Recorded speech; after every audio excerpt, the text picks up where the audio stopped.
আজই সাবস্ক্রাইব করুন এবং দেখুন আপনার প্রিয় শো।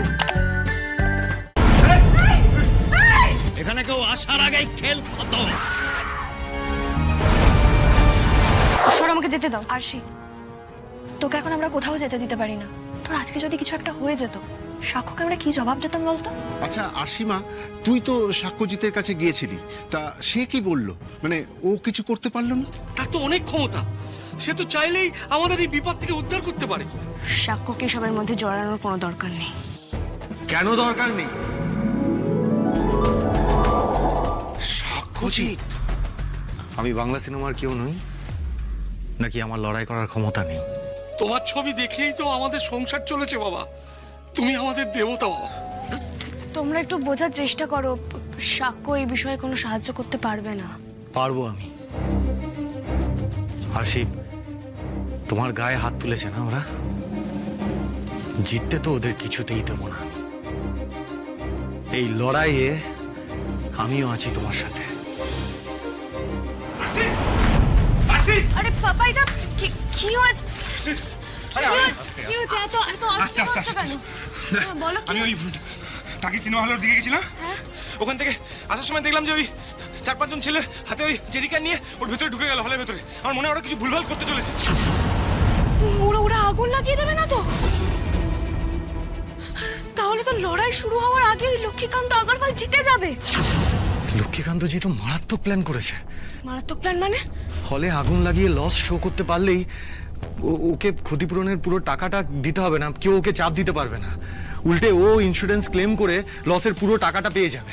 ওদের এই প্ল্যান কিছুতেই সফল হতে দেব না। তখন মার খেয়ে ফিরে এসেছিলাম, কিন্তু আর না। এবার দরকার পড়লে জীবন দিয়ে দেব, কিন্তু ওদের প্ল্যান সাকসেসফুল হতে দেব না, কিছুতেই না। চলো বাবাই। আসি আশি, দাঁড়াও আশি, আমরাও যাবো। আশি। এই শোনো, চলো তোমরা সবাই মিলে চলো, ও একা সামলাতে পারবে না, চলো। না, এক মিনিট। আমি সিনেমা হলে যাচ্ছি, ঠিক আছে? আপনারা একটা কাজ করুন, থানায় যান, পুলিশকে খবর দিন, আর আমি এদিকে ব্যাপারটা দেখছি। দেখি কিচ্ছু যেন বেঁচে না থাকে, সবটা জানি পড়ে যায়।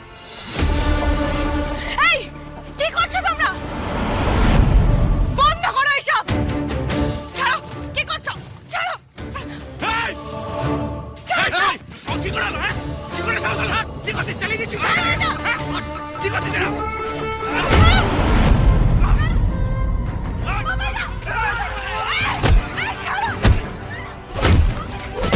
ভেবেছিলাম সিনেমলটায় আগুন লাগিয়ে চলে যাব, কিন্তু তোমরা যখন দেখাই ফেলেছো, তখন এই টাকি সিনেমার সাথে তোমাদেরও পুড়িয়ে ছাই করে দেবো।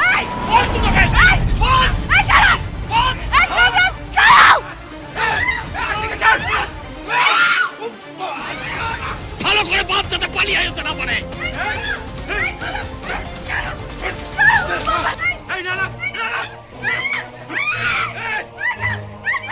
অনেকবার ভালো মুখে বুঝিয়েছিলাম, কিন্তু কথা কানে ঢোকেনি। এবার পুড়ে মর, লোকে ভাববে প্রেম করতে এসে পুড়ে মরেছে। এই দে মশাল নিয়ে আয়।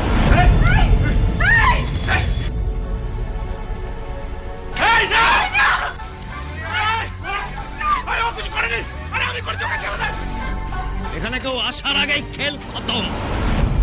এসে মাথা করলে কেউ প্রমাণ জোগাড় করতে পারবে না।